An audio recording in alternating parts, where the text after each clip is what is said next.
Sveiki, su jumis Andrius iš Informatikos LT ir dabar parodysiu naują Photoshop CS5 Content Aware Fill funkciją, kuri gali ištrinti bet kokį objektą iš jūsų nuotraukos.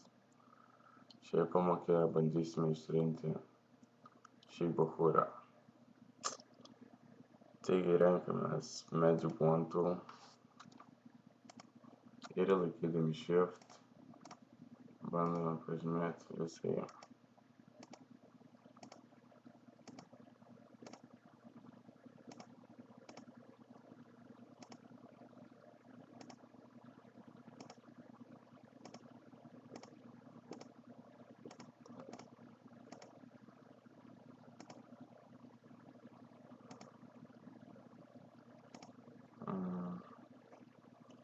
Maždaug taip.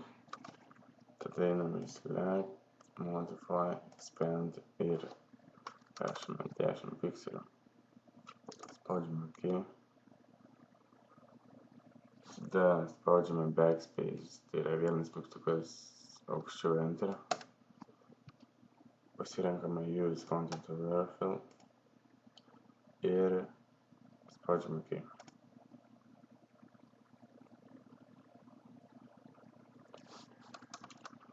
Tai rezultatas toks. Taigi ačiū, kad žiūrite ir iki.